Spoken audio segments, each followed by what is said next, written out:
Olá, pessoal do segundo ano, tudo bom com vocês? Meu nome é Silvio Aparecido de Moraes, sou professor de Biologia, Ciência Física e assim nós vamos apresentar para vocês a aula de hoje, ok? A aula de hoje consiste na habilidade aí da 360, a tecnologia e também a linguagem científica, ok? Levando a 350 também nós vamos aplicar aí a biotecnologia e levando toda a habilidade para vocês, tudo bem? Um ótimo estudo para vocês, ok? Então, ó, definição do DNA. Definição do DNA, pessoal. Então, vamos definir esse DNA como ácido ribonucleico, ok? É o nome do DNA. Ácido ribonucleico, tudo bem? E assim ele vai. É um ácido que ele está aqui na coluna, pessoal, na coluna cervical, e ele está abrangendo todo o corpo, ok? Não é só ali na coluna cervical, não. Ele está abrangendo todo o corpo, ok? Muito bem, então vamos lá, função do DNA. Função do DNA, pessoal, está aqui. Nós vamos ver aqui o DNA por completo. Elas são duas fitas hélice, ok? Tipo de uma hélice de helicóptero, já viu? Hélice de helicóptero? É tipo daquela hélice, ok? Então vamos lá. Armazena e transforma a informação genética. Essa genética, pessoal, é a genética nossa, que faz de pai para filho, de filho para pai e assim por diante. Tudo isso aí é no esboço da genética, ok? E assim vai indo o nosso DNA. Então, lá, por volta de 1953, o James, o Wilson e também o nosso Francis, ele descobriu o quê? A dupla hélice, ok? E isso foi um marco histórico naquela época, ok? 1953, para você ver que já faz um bom tempo isso aí, ok? Então tá lá, em 1953 eles vão e atingem lá aquela performance maravilhosa e todo mundo, aí então, mas não foi bem assim. O pessoal ainda ficou meio com o pé atrás, não foi bem assim, tá? Então levou tempos e tempos e assim ele foi tentando desenvolver a sua metodologia do nosso DNA, ok? Então, tudo isso foi feito para um ótimo desempenho na ciência daquele tempo, ok? E o tempo vai passando. Em 1972, começa então a introduzir o DNA onde? Ah, pessoal, aí que foi a grande sacada da agricultura. A agricultura começa a utilizar o DNA para fazer uma nova espécie.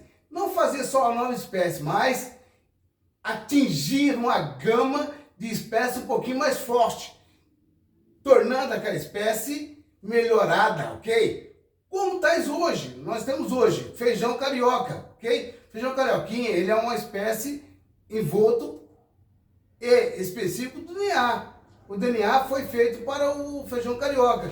Além do feijão carioca, nós temos também manga, laranja, milho, né? Tudo isso aí foi transformado geneticamente. E hoje nós temos milho o ano todo, feijão o ano todo, abacaxi, laranja, pimentão.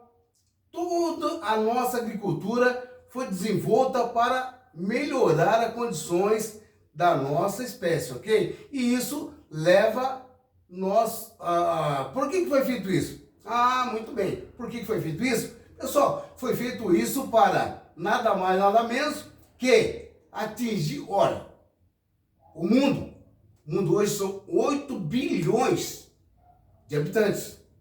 Você imagine se em 8 bilhões de habitantes, a fome.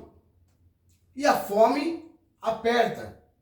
E se aperta a fome, pessoal, se tem nego com fome, tem que produzir. E para produzir, tem que melhorar as condições do alimento. Tem que melhorar, dar vida ao alimento. A alimentação tem que melhorar isso aí. Então, pessoal, para essa alimentação ficar boa, top, alimentar toda essa grande de pessoas, foi feito, então, uma revolução, uma inovação da agricultura. E assim por diante, ok? Pessoal, e nada, não só mais isso, não. Ó, com o passar do tempo, as doenças começam a chegar, ok? Doença transmitida pelo aquele mosquitinho chamado Aedes aegypti. Esse Aedes aegypti, ele começou a dar febre amarela, chikungunya, dengue e começou a proliferar todas essas doenças.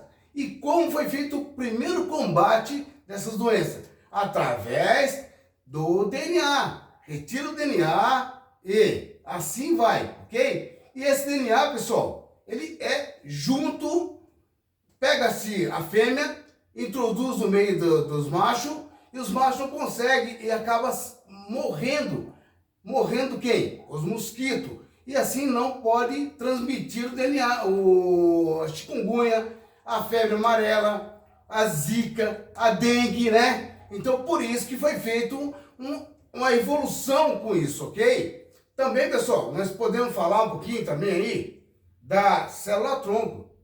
O que é a célula-tronco? A célula-tronco são tipos de células que podem diferenciar o quê? Diferenciar as células em função muito especializada, constituindo então a diferente tipo de tecido do corpo. Pessoal, quando eu olhei a célula-tronco, eu lembrei logo na nossa o quê? Na nossa Dolly, lembra da Dolly? Essa Dolly foi um clone maravilhoso, ok? E essa Dolly está aí. A vantagem da utilização da célula-tronco é que pode avançar tudo isso aí e ter uma especificação. Por exemplo, se uma criança nasce doente, ela pode usar a célula-tronco para curar essa criança. E também, pessoal, a desvantagem dessa utilização da célula-tronco é o problema da célula-tronco, que aparentemente elas não têm consequência diferenciada em todos os tecidos do corpo, ok? E assim nós terminamos a nossa aula. Eu quero falar para vocês, muito obrigado, tá?